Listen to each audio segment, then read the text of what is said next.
And welcome everybody to another edition of the GSMC Football Podcast brought to you by the GSMC Sports Network. As always, I'm your host, Kenneth Gruenfelder, and it's great to have you guys here on this Thursday, December 19th. We have a lot to talk about on the show today. Before I get into that, just want to remind you guys, as always, to tip or donate and get your comments recognized. Make sure to hit that super chat button in the chat if you want to see me acknowledge any thought or comment you may have throughout the live broadcast.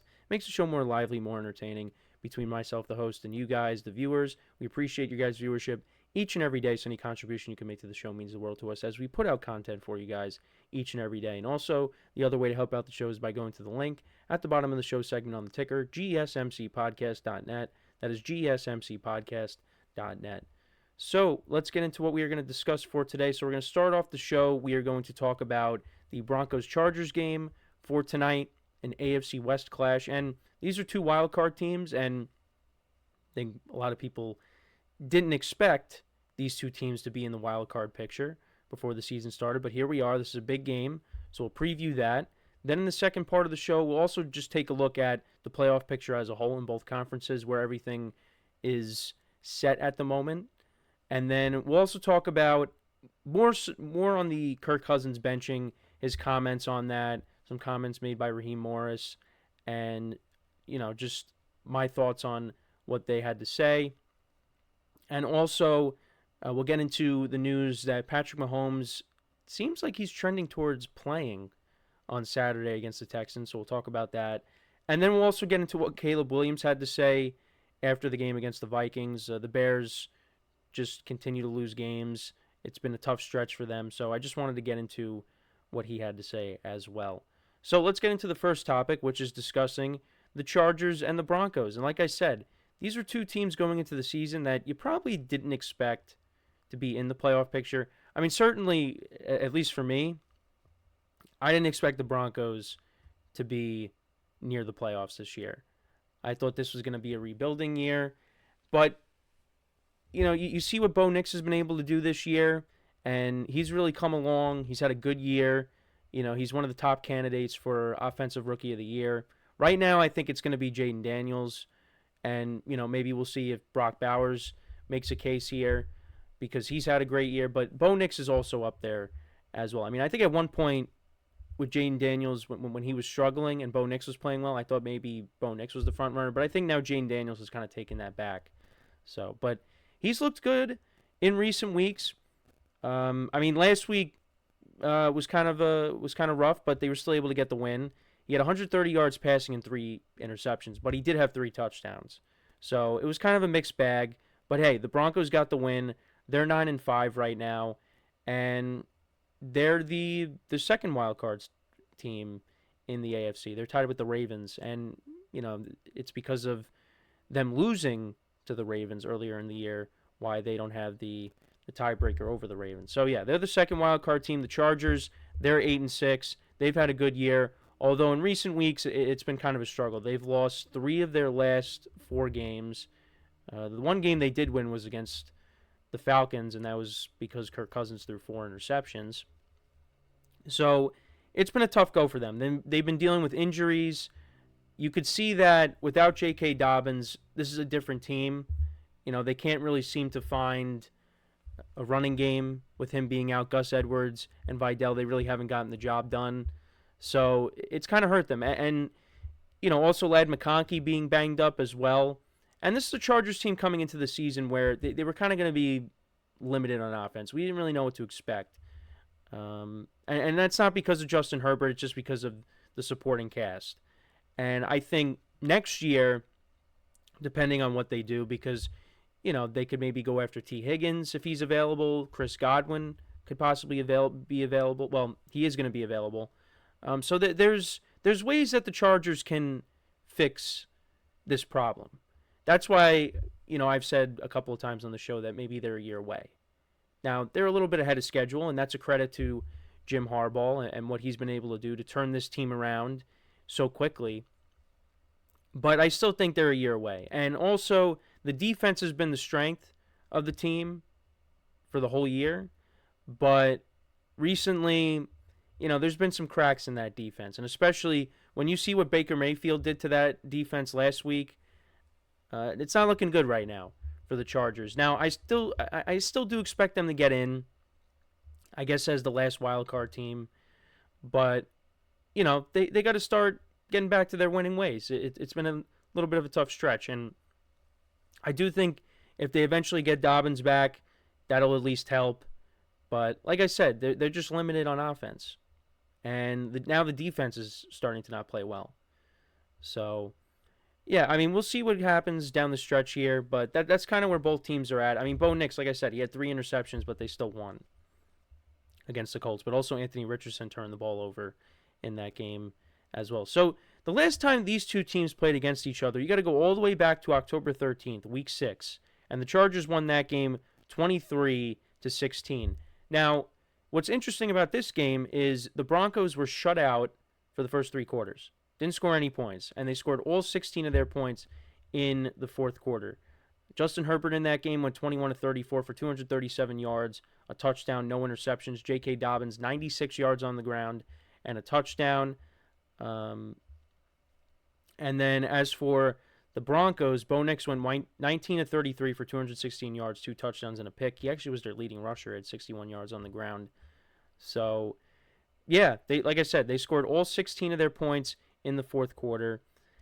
And at that point, the Chargers went 3-2. The Broncos dropped to 3-3. And I think this game is going to be a little bit different. It definitely is. There's going to be no Dobbins in this game. And I just feel like where the teams are kind of trending at the moment, the Broncos, I think, have a good chance to win this game.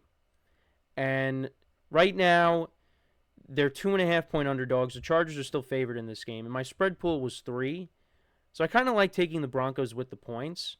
Now, it's kind of tough to decide who I think is going to win. I think that the Chargers, they need this win more than the Broncos. And, Justin Herbert's going to have to play well tonight. He's banged up. He's banged up. He's been getting hit a lot in recent weeks. I think they're dealing with some injuries on the offensive line as well. I mean, he is going to play. But, he's a little bit banged up. And he's kind of been banged up throughout the whole year. But, yeah, he's definitely going to play tonight. He's ready to go for Week 16 because I know there was some questions on his injury, and because he was dealing with a bit of an ankle injury, but yeah, he's going to be ready to go. So, I'm curious to see how this game does go tonight. Do the Broncos get even, or do the Chargers sweep the season series? So, to look at where both teams are in terms of the league rankings, so they're actually 24th and 25th in passing yards per game. Broncos are 24th. Chargers are 25th. They're both in the 20s when it comes to rushing. The Broncos are 20th. Chargers are 22nd. Points per game, Broncos offense is 10th. Chargers offense is 20th. And then, the Chargers are top 10 against the pass, but last week, like I said, their defense got torched by Baker Mayfield and Mike Evans. And the Broncos' defense is 21st. And then the Broncos are good at stopping the run. Chargers, not so much. They're 19th. And then points allowed. Actually, both defenses overall this year are first. They're both giving up an average of 17.6 points per game. So, we'll see how it goes. Last week, the Broncos' defense, they played well against the Colts. Anthony Richardson had 2 interceptions in the game. Actually, 3 fumbles. So they had the Colts turn it over 5 times. Well, Jonathan Taylor turned it over because yet another player running to the end zone, and then right before they crossed the plane, they dropped the ball, and that ends up being a turnover. But yeah, so Mitchell, their young receiver, he fumbled. Michael Pittman fumbled. And like I said, Anthony Richardson had 2 interceptions. They held him to under 200 yards passing. So, yeah, that's definitely a lot better than the performance they had a couple weeks ago when Jameis Winston threw for almost 500 yards. So, we'll see what happens tonight. Again, they're going up against an offense that's kind of limited, and I keep saying that. But, and then for the Chargers, their defense, like I said, struggled last week against the Bucs. they had the lead at one point against the Chiefs, but the Chiefs ended up kicking that game-winning field goal. 4 interceptions off of Kirk Cousins the week before that. And Justin Herbert actually on the season, 16 touchdowns with 2 picks is pretty good. Touchdown to interception ratio. You'd like to see the touchdowns be higher, but again, got to surround him with more receivers next year, which I think they definitely will do that. But in terms of a score prediction, I actually do like the Broncos in this game. I think it'll be close. I think it's going to be something along the lines of like a 24-20 game, something like that. I don't think there's going to be a ton of points scored in this game. I'm curious to see how the Chargers defense responds after the performance they put on Sunday. I think they'll definitely play better. I think they might force Bo Nix into some turnovers. Bo Nix has been good this year, but there's been times where he's missed throws and that's led to interceptions. So it wouldn't surprise me if we see that tonight. For the Chargers, they got to try to establish some kind of a running game. Take some pressure off of Justin Herbert. I don't know if they're going to be able to do that, but that's another thing that I would look to, see if they can maybe try to get a running game going. And also, the other thing with Justin Herbert kind of being a little bit banged up, because Justin Herbert can run with it if he has to. He's not going to be like Josh Allen, but, if Justin Herbert has to take off and run with it, he will. And if he's, compromised, then he's just throwing straight from the pocket. Now, he could do that, of course, but, it makes you more dangerous if you're able to move around. So we'll have to pay attention to how his mobility is tonight as well. But yeah, I think this is going to be a close game, but I do like the Broncos to win and get even. So give me the Broncos tonight. But it should be a good game. But in terms of fantasy, it's interesting. So I'm taking the Broncos, but I'm kind of hoping that Bo Nix and Courtland Sutton don't do good because I'm playing in my fantasy playoffs in my main league, and my friend has Courtland Sutton and Bo Nix starting tonight, and I'm hoping that they don't go off. Now, they weren't that good last week, but, I'm a little nervous considering what Baker Mayfield and the Bucs just did to the Chargers. But maybe the Broncos just run it the whole time. Sign me up for that. If the Broncos can run it and, don't throw it a lot, I would be okay with that. But let me know what you guys think, though, about this game. Who do you think wins? Let me know in the comments. So we are going to take our first break of the show now. When we come back, we will talk about the playoff picture in both conferences, where everything kind of sits going into these final 3 weeks of the season. So make sure to stick around, and we'll be right back here on the GSMC Football Podcast.